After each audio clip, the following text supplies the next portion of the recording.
The invitation to the Governor's Excellence in Public Service Awards lay on my kitchen counter, its official state seal embossed in gold.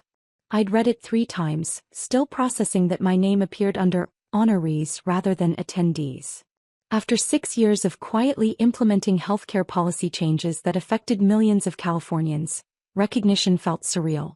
My phone rang as I made coffee, my brother Marcus's name flashing on the screen. "Elena, did you see the news about the Governor's Awards ceremony next week?" His voice carried that familiar tone of barely contained excitement that had colored our childhood whenever he'd accomplished something noteworthy. "I did. Are you attending?" "Better than attending. I'm being recognized for my work with the State Housing Initiative. 3 years of community organizing and finally some acknowledgement." Marcus paused, clearly waiting for congratulations. "It's invitation only, very exclusive. Distinguished guests, political leaders, major donors." I stirred my coffee slowly, watching steam rise from the mug. "That's wonderful, Marcus. You've worked hard on housing issues." "Elena, you have no idea what this means for my political career. Governor Martinez herself will be presenting the awards. The networking opportunities alone." He trailed off, then seemed to remember I existed. "Oh, you probably saw coverage on the news. Must be exciting to see your big brother rubbing shoulders with state leadership." Marcus had been rubbing shoulders with local politicians since college, leveraging his natural charisma and USC connections into a career that straddled community organizing and political consulting. To our family, he was the success story, the chin who'd turned activism into influence, who appeared in newspaper photos with council members and state representatives. "Actually, I'll be there," I said quietly. "There. Elena, this isn't some public event. The ceremony is for distinguished guests only, people who've made significant contributions to state policy." His tone shifted to gentle condescension. "I could probably get you tickets to watch the live stream at the community center, though." I set down my coffee cup, feeling the familiar sting of Marcus's automatic assumption that my work couldn't possibly qualify for his level of recognition. "I'm not watching the live stream, Marcus. I'm being honored." Silence stretched across the phone line. Then a laugh, not cruel but genuinely confused. "Elena, come on. You work in some state office doing what exactly? Administrative stuff? The Distinguished Service Awards are for people who shape policy, who make decisions that affect millions of people. I'm Deputy Director of Healthcare Policy Implementation at the California Department of Public Health." "Right, Deputy something. Look, I'm sure you do good work filing reports or whatever, but this ceremony honors real leadership. People who've changed lives on a statewide scale." I walked to my home office, where framed certificates lined the wall. Commendations from medical associations, public health organizations, patient advocacy groups. Awards Marcus had never seen because they weren't the kind of recognition that made newspaper headlines. "Marcus, what do you know about the Maternal Health Access Initiative?" Some healthcare thing." "Elena, why are we talking about random policies when I'm trying to tell you about the biggest night of my career?" The Maternal Health Access Initiative had been my project for 2 years, a comprehensive program that reduced maternal mortality rates by 23% across California, particularly in underserved communities. I designed the implementation framework, coordinated with 43 county health departments, and managed a $180 million budget that provided prenatal care access to over 100,000 women. "What about the Prescription Drug Affordability Program?" "Elena, I don't have time to discuss every little state program." Every little state program. I'd spent 18 months developing legislation that reduced prescription costs for 2.3 million Californians, working directly with pharmaceutical companies, insurance providers, and patient advocacy groups. The program had saved families an average of $1,200 annually on essential medications. "You're right," I said finally. "Congratulations on your housing work. I'm sure it'll be a wonderful ceremony." After hanging up, I returned to the invitation, reading the citation that would accompany my award, "For exceptional leadership in healthcare policy implementation, resulting in measurable improvements to public health outcomes for millions of Californians." Marcus would accept his Community Organizing Award, well-deserved recognition for helping secure funding for 200 affordable housing units in 3 counties. Meanwhile, I'd received the state's highest honor for public service, acknowledging work that had directly improved health outcomes for nearly 4 million people. But Marcus would get the newspaper photos and social media celebrations. My work remained invisible, buried in policy documents and statistical reports that few people understood or appreciated. At least that's what I thought until I remembered who would be presenting the awards. The week leading up to the ceremony brought a steady stream of congratulatory calls from colleagues, medical associations and advocacy groups. Dr. Sarah Martinez from the California Medical Association called personally to thank me for the prescription drug program. "Elena, your work has fundamentally changed how we approach healthcare access in this state," she said. "This recognition is long overdue." Meanwhile, Marcus dominated the family group chat with updates about his award preparation. Photos of his new suit, screenshots of news articles mentioning the ceremony, speculation about which state legislators would attend. Mom and Dad responded with heart emojis and pride-filled comments. "So excited for Marcus." Mom texted, "Our boy is really making a difference." Dad shared an article about the housing initiative, adding, "Proud of our future politician. This is just the beginning for Marcus." I scrolled through the messages while reviewing my own acceptance speech, noting that no one had mentioned my invitation. Marcus apparently hadn't shared that detail with the family. Tuesday brought a call from Governor Martinez's office. "Ms. Chen, the governor wanted to personally thank you for your healthcare initiatives before the ceremony," her chief of staff explained. "Would you be available for a brief meeting beforehand?" "Of course." "Excellent." The governor specifically requested time to discuss the maternal health program. "She's been following your work closely and has some questions about potential expansion to other states." I hung up, staring at my computer screen displaying emails from federal health officials, medical school deans, and policy researchers from Harvard and Johns Hopkins, all requesting information about California's healthcare programs I'd designed and implemented while Marcus built his political network through community BBQs and town halls. Thursday evening, Marcus called again. "Elena, I've been thinking about what you said, about being invited to the ceremony. I made some calls and there might be a mix-up." "A mix-up? My contact at the governor's office doesn't show you on the attendee list. Are you sure you didn't receive some general invitation?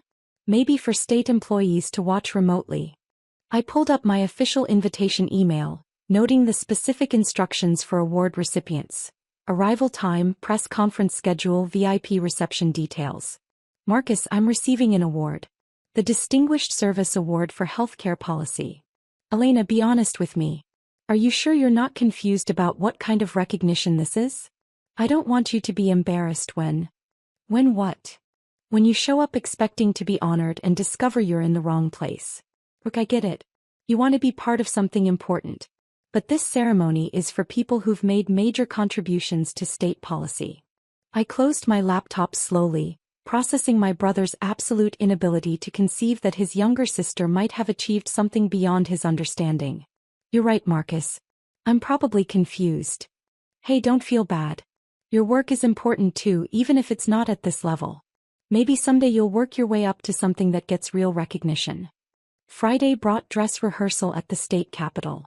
I sat in the front row of distinguished honorees, reviewing my speech while Governor Martinez's protocol team explained ceremony logistics. The woman beside me, Dr. Jennifer Liu, leaned over during a break. "You're Elena Chen, right? The Healthcare Policy Director? I've been following your maternal health work. Absolutely brilliant implementation strategy. Are you planning to publish the framework?" Before I could answer, Marcus appeared at the edge of my vision, speaking animatedly with a man in a suit near the back of the auditorium. He gestured in my direction, his expression shifting from confusion to something approaching panic. During the lunch break, he cornered me in the hallway. "Elena, what are you doing here? I've been asking around and people keep talking about some healthcare director named Elena Chen, but that can't be." He stopped mid-sentence, studying my face. "That's really you. You're actually receiving an award. I tried to tell you. But you never said. I mean, you work in some office doing paperwork. How did you?" His voice trailed off as the implications settled in. "The ceremony starts at 7 tomorrow," I said gently. "I should go review my speech." "Your speech." "All recipients give brief remarks. Mine's about healthcare access and the importance of evidence-based policy implementation." I walked away, leaving Marcus standing in the marble hallway of the state capitol, finally understanding that his little sister's paperwork job had earned recognition he'd never even imagined possible. Tomorrow, the governor of California would personally present me with the state's highest honor for public service. And Marcus would finally understand what real political influence looked like. The Sacramento Convention Center sparkled with crystal chandeliers and California state flags as nearly 800 guests filled the main ballroom. I checked my reflection in the ladies' room mirror one final time, smoothing my navy dress and adjusting the pearl necklace Mom had given me for graduation. The one she'd said was perfect for professional occasions if you ever have any. Marcus stood near the registration table wearing his best suit, accepting congratulations from fellow community organizers and local politicians. I watched him work the room with practiced ease, introducing himself to state representatives and posing for photos with county supervisors. Elena. Dr. Martinez from the California Medical Association approached with two federal health officials in tow. I wanted to introduce you to Dr. Rebecca Foster from the CDC and Dr. James Wright from HHS. They're here specifically to discuss your maternal health program. As we talked about scaling the program nationally, I noticed Marcus glancing over, his expression shifting from confidence to confusion as he processed the caliber of people seeking my input. Ladies and gentlemen, please take your seats, the protocol officer announced. The ceremony will begin in 5 minutes. I made my way to the front row designated for honorees, passing Marcus's table in the general seating area. He caught my arm gently. Elena, I still don't understand how. Marcus, we should talk after the ceremony. Good luck with your award. Governor Isabella Martinez took the stage precisely at 7 o'clock, her presence commanding immediate silence from the packed ballroom. Behind her, a screen displayed the state seal and ceremony title, Excellence in Public Service Awards 2024. Tonight, we honor individuals whose dedication to public service has transformed lives across California, Governor Martinez began. Their work represents the highest ideals of government service, innovation, compassion, and measurable impact on the lives of our citizens. She proceeded through various awards: environmental protection, education, innovation, community development. Marcus received recognition for the State Housing Initiative, accepting his plaque with a confident smile and brief remarks about the importance of affordable housing advocacy. Our final award tonight represents the pinnacle of public service achievement, Governor Martinez announced. The Distinguished Service Award recognizes exceptional leadership that has created lasting, statewide impact affecting millions of Californians. My stomach tightened as she continued. This year's recipient has revolutionized healthcare access in our state. The Maternal Health Access Initiative has reduced maternal mortality rates by 23%.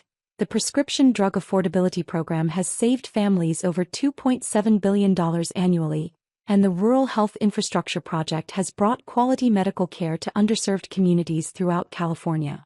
The ballroom fell silent as Governor Martinez's eyes found mine. Ladies and gentlemen, it is my honor to present the Distinguished Service Award to Deputy Director Elena Chin. The applause was thunderous. I stood on unsteady legs, aware of 800 people rising to their feet. As I approached the podium, Governor Martinez stepped forward and, to my complete shock, offered a formal bow, the traditional gesture of respect between government leaders. Director Chin, California is indebted to your service, she said, loud enough for the microphones to capture. From the podium I could see Marcus in the 5th row, his face pale with shock. The community organizers at his table stared at me with newfound recognition. Behind them, state representatives and federal officials applauded enthusiastically. I began my acceptance speech looking directly at my brother. Public service isn't about recognition or networking opportunities. It's about dedicating yourself to work that improves lives, even when that work remains invisible to those around you. The reception following the ceremony buzzed with congratulations and networking conversations. Federal health officials surrounded me, discussing potential appointments in Washington. Medical school deans requested meetings about research partnerships. Policy analysts from think tanks handed me business cards. Marcus approached during a brief lull, his usual confidence replaced by something resembling humility. Elena, I owe you an apology. I had no idea about any of this. He gestured toward the crowd of officials waiting to speak with me. Why didn't you ever tell me what you actually do? I tried, Marcus. Every family dinner, every phone call. You assumed my work wasn't important enough to understand. But you never said you were saving millions of lives, implementing major policies. I said I was Deputy Director of Healthcare Policy Implementation. You heard paperwork. Governor Martinez approached before Marcus could respond. Director Chen, I wanted to discuss your potential role in our upcoming healthcare reform initiative. Would you be available for a meeting next week? As the governor and I spoke, I noticed Marcus stepping back, finally understanding the magnitude of recognition his sister had achieved. The networking opportunities he'd been excited about paled beside federal officials requesting my expertise. Elena, he said quietly when Governor Martinez moved on, I'm sorry. I completely misunderstood who you are. I nodded, accepting his apology while noting it came only after external validation forced him to see my worth. Later, reviewing news coverage of the ceremony, I found photos of my award presentation prominently featured in the Sacramento Bee and LA Times. The family group chat, which had buzzed all week about Marcus's housing award, fell completely silent. By morning, Marcus had deleted every social media post about his political connections and future ambitions. Recognition, it seemed, had a way of clarifying actual influence versus perceived importance.